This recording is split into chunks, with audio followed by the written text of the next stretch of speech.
All right. So hi, everyone. My name is Hannah, and I am from the Ionian cohort. Working on our night stack. Nice. Thanks, you all. And today I'll be presenting my app, Plant-Based Social. So having been eating mainly plant-based for the past 9 years, I've always found searching for plant-based recipes a bit challenging and time-consuming, as the amount and variety of plant-based recipes can be a bit limited. I chose to adopt a plant-based lifestyle for a few reasons. The main ones being improving my overall health, animal well-being, as well as sustainability.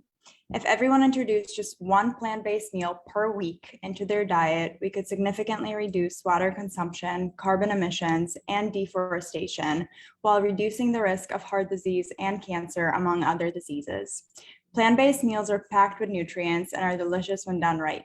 There's something out there for everyone. It's just about finding the right recipe. And with that being said, I love discovering and sharing new plant-based recipes with my family and friends, which is why I created Plant-Based Social.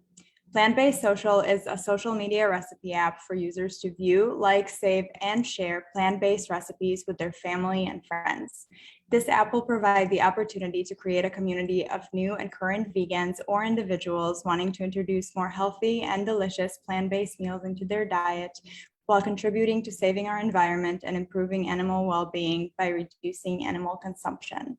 So let's see how Plant-Based Social works.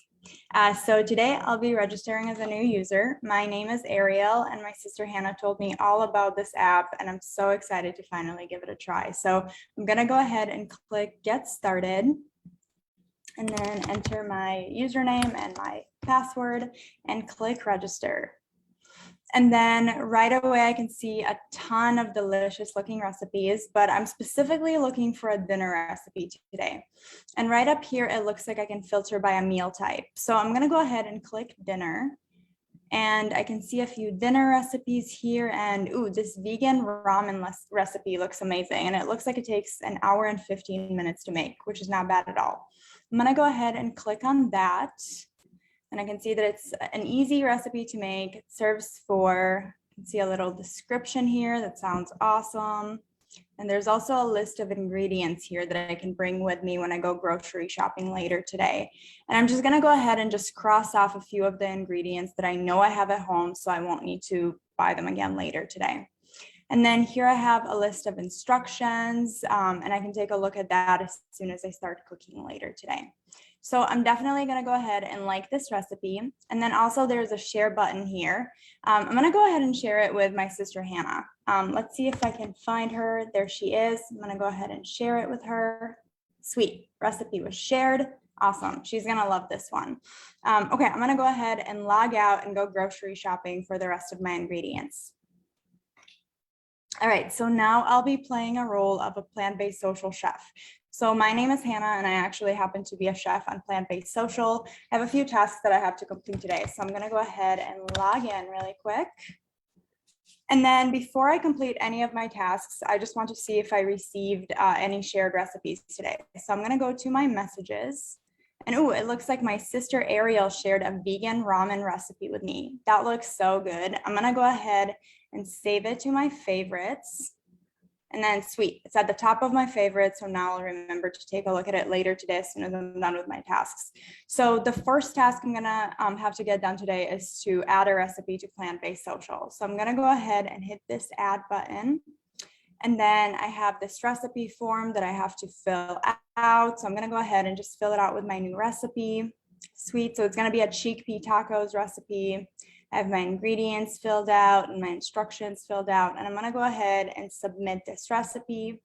And sweet, I'm getting a confirmation that my recipe was submitted. I'm gonna go ahead and hit okay. And then awesome, I can see my chickpea tacos right here at the top of all of my recipes. And then if I go to lunch, I can see it right here with the rest of my lunch recipes. And then, oh no, it actually looks like this recipe was already posted before. Actually, I remember posting it last week and I completely forgot to take it off of my to-do list.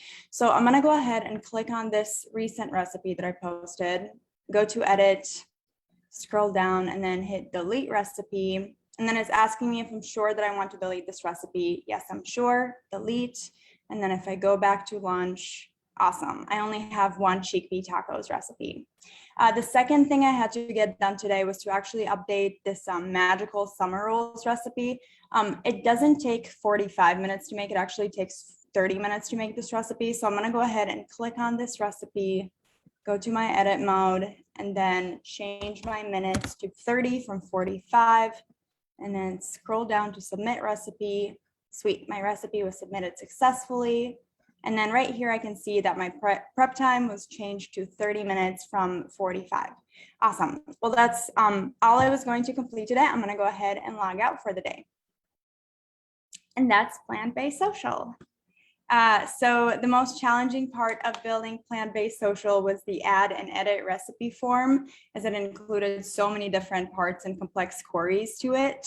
The future things that I would love to add to my app are the ability to add comments to a recipe, also the ability to upload an image from your device. I would love to add more styling to my app and also make my app be more accessible. The UX methods and technologies I used for designing my app include cognitive walkthroughs, a quantitative research that was done through a survey. I also built a client persona. My prototype was built using Axure, and my wireframe was built using Adobe XD.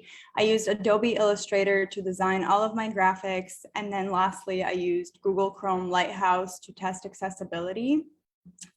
The development technologies I used to build my app include React, Redux, Axios, JavaScript, Passport, Node, Express, PostgreSQL, Postaco, Bootstrap, and CSS. And I want to thank the entire Ionian cohort for being so supportive and helpful. Our instructor Dev and Casey, as well as the rest of the Prime staff, my friends, family, and my incredible partner Stav. And to all of you for attending today, thank you so much for being here. And I am so beyond excited to introduce Josh, who is going to be presenting his app next. Thank you.